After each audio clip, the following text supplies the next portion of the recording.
Encíclica Ex Omnibus Christiani de su Santidad Benedicto XIV, señalando el deber en que estaba el clero de negar la comunión, como pecadores públicos, a los jansenistas que no aceptaban de la bula Unigenitus de su Santidad Clemente XI, bula que condenó 101 proposiciones del jansenista Pascasio Queinal.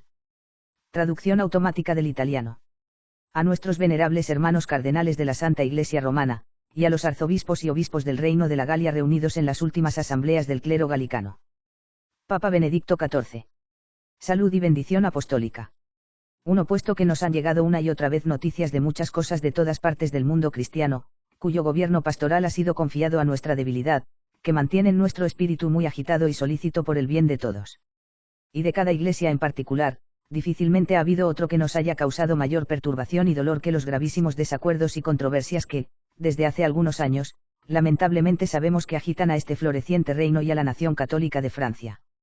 En efecto, en estas circunstancias turbulentas, no hemos dejado de ofrecernos y hacer que otros nos ofrezcan humildes oraciones a Dios, y rogarle, para que Él, que es el Dios de paz, se digne restaurar a la vuestras iglesias, traen una tranquilidad verdadera y estable.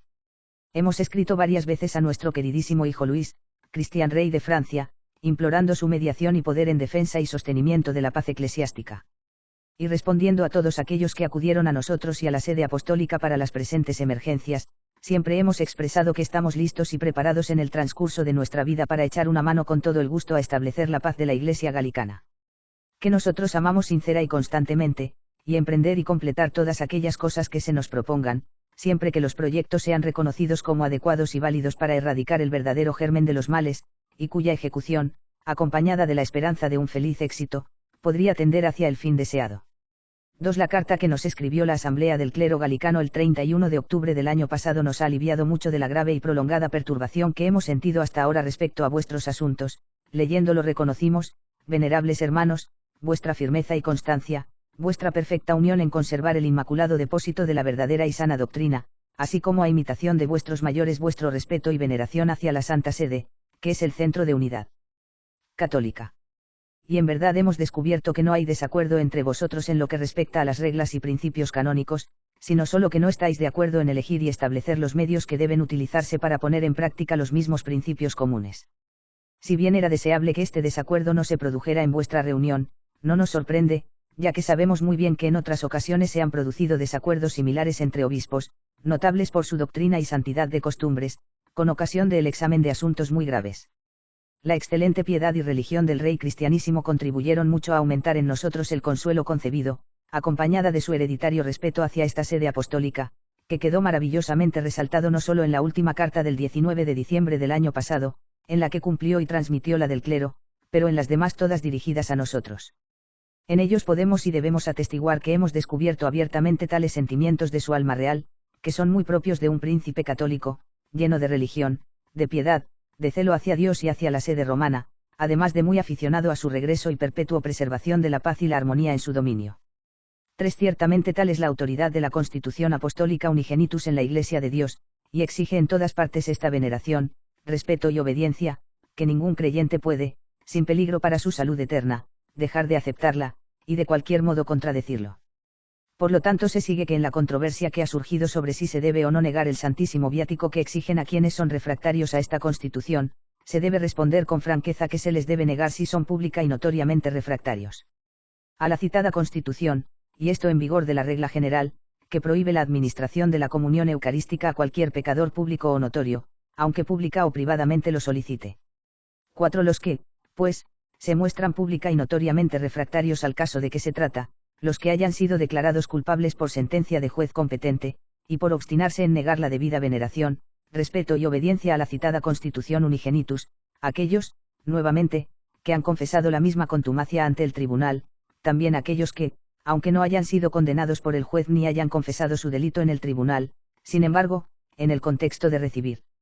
el viático, profesan espontáneamente su desobediencia y contumacia contra la Constitución Unigenitus, o se sabe que en el pasado han cometido algo manifiestamente contrario a la veneración, respeto y obediencia debida a la misma Constitución, y moralmente perseveran en el mismo compromiso, lo cual es tan comúnmente conocido que no ha cesado el escándalo público surgido hasta entonces. En tales casos existe la misma certeza moral que existe en aquellos hechos en los que el juez ha pronunciado sentencia. O al menos se sustituye a otra certeza moral similar y equivalente a la antes mencionada.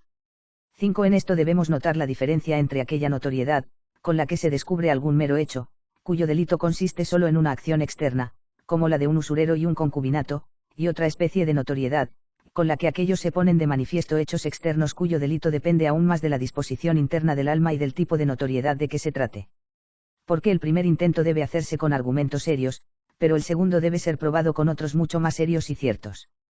6. Sin embargo, no debe decirse que la certeza moral que mencionamos anteriormente se encuentra en otros casos, en los que el delito se basa en meras conjeturas, presunciones y discursos vagos e inciertos, que las más de las veces surgen de hombres de mal talento, que se dejan llevar por los prejuicios de sus opiniones, y por el espíritu de partido. Si les creemos, es bien sabido, por la experiencia tanto del pasado como de nuestros tiempos, con qué facilidad sucede que los hombres se equivocan, se engañan a sí mismos y caminan hacia atrás. 7. Sin embargo, dado que algunos pastores de almas y ministros de la Iglesia, dignos de elogio por su piedad y celo, apoyando a la vez conjeturas y presunciones similares, cuando son llamados a administrar el sagrado viático a algunos, quedan dudosos e indecisos por miedo a no serlo capaces de administrarlo sin carga de su propia conciencia, ahora prescribimos cierta regla de operación que deben seguir. 8. En primer lugar, deben tener presente esto, es decir, si la persona que solicita el viático final ha sido admitida a la Sagrada Comunión por su párroco, especialmente en tiempo de Pascua, si nunca le fue negado durante su vida, será señal de que estaba libre de toda culpa, o al menos no se le creía verdaderamente un pecador notorio, de lo cual se seguirá que el sagrado viático no puede ser negado a quien, al final de su vida, lo solicite públicamente, cuando sin embargo entre la última comunión y el tiempo en que pedí los sacramentos no se descubre que los ha cometido. Cualquier cosa por la cual contrató tenía, como hemos dicho, el estigma de ser un pecador público y notorio. 9. Cuando para esta clase de hechos no parece existir un fundamento cierto en el que basarse, y por otra parte no militan en contra del paciente presunciones despreciables y pruebas serias y contundentes, en base a las cuales es y no les es posible deponer razonablemente el escrúpulo que ha surgido en tales circunstancias, es necesario que, habiendo despedido primero a los presentes, hablen al enfermo y le muestren con la mayor disponibilidad y mansedumbre, no a la manera de quien quiere discutir y convencerle de cuáles son y de qué tipo las pistas que hacen sospechoso el tenor de su vida, orando y conjurándole a que se arrepienta al menos en aquella circunstancia de tiempo de la que depende su destino eterno, demostrándole además que, si bien están preparados para darle el viático final, y más aún para administrárselo, esto no significa que estará seguro en el tribunal de Jesucristo, sino que será culpable de un nuevo y horrendo crimen, después de haber comido y bebido su sentencia. Protesten además no administrarle el sacramento del cuerpo de Jesucristo, salvo para obedecer a la Iglesia que así lo manda. Ella, además de la preocupación que tiene por impedir los escándalos públicos, también por su piedad trata de impedir la infamia del enfermo, y por eso no lo expulsa de la mesa sagrada, porque aunque lo juzga pecador en presencia del Señor, ella no, sin embargo, la reconoce por esto pública y conocida en su corte. 10. Debéis, pues, venerables hermanos, proponer esta norma de juzgar y actuar, aprobada por nuestro juicio y por la sede apostólica, a los pastores inferiores y a todos los sacerdotes legítimos ministros de los sacramentos en vuestras ciudades y diócesis, para que puedan seguirlo y observarlo. El juicio que nosotros damos sobre las presentes controversias se basa en las normas eclesiásticas, en los decretos de los concilios celebrados en otros tiempos en estos países de Francia, también cuenta con el apoyo de teólogos serios de su propia nación. Puesto que no fue un pequeño elogio para vosotros, siguiendo el ejemplo de vuestros mayores, referirnos a nosotros y a la sede apostólica las controversias que allí surgieron y las dudas han surgido, pidiendo cierta regla para recordar y preservar la paz de vuestras iglesias, así ahora cumpliréis aún más las partes de vuestro ministerio, y adquiriréis mayores méritos ante Dios y la Iglesia si hacéis todo lo posible para que se cumpla lo prescrito. La regla siempre se observa en las circunstancias de los casos. Lo cual esperamos de usted con mayor confianza aún, y lo esperamos, ya que estamos seguros de que no hemos omitido ninguna diligencia y estudio, tanto en la consideración como en el examen de los artículos, y que los obispos reunidos en las mencionadas reuniones del clero, aunque no de acuerdo, nos propusieron, tomando nuestra luz, y derivando de su propia discrepancia las nociones adecuadas capaces de comprender plenamente el punto y definirlo con justo criterio, y también en la lectura y ponderación de los votos escritos por nuestros venerables hermanos cardenales de esta sagrada congregación, cuyo consejo hemos solicitado sobre este asunto, y finalmente en realizar y hacer mucho más que pudiera merecer la asistencia de la luz divina, que nunca hemos dejado de implorar ardientemente. 11. Tampoco dudamos de que nuestro amadísimo Hijo, el Rey cristianísimo, después de haber aprobado no solo la resolución tomada por vosotros, sino también, como antes hemos dicho, en las cartas que nos dirigió, no ha mostrado dificultad alguna en promoverla. Y apoyándolo, dada su conocida religión y piedad para con Dios y la Santa Iglesia, tendrá en su corazón ayudarle, para que usted y los demás ministros eclesiásticos inferiores en la administración de los misterios sacrosantos, puedan regularse de acuerdo con lo que ha sido prescrito. Apoyándonos, pues, en este encargo, no hemos juzgado oportuno tratar aquí los demás artículos que usted nos ha enviado, y los relativos a los derechos episcopales respecto de conceder o negar el uso de los mismos sacramentos, y respecto de diversas controversias que han tenido lugar.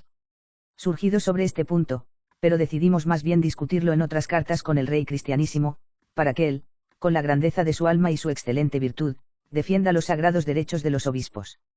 Lo que ciertamente esperamos que haga, estimulado por la práctica que ya ha mantenido, así como la de sus mayores, para que las más nobles iglesias de Francia, apoyando nuestros votos y los vuestros, puedan alegrarse de haber conservado con su real favor su antiguo decoro, y la tranquilidad perturbada durante algún tiempo y inmediatamente recuperada.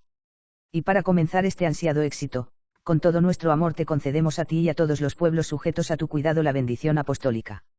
Dado en Roma, en Santa María la Mayor, el 16 de octubre de 1756, año 17º de nuestro pontificado.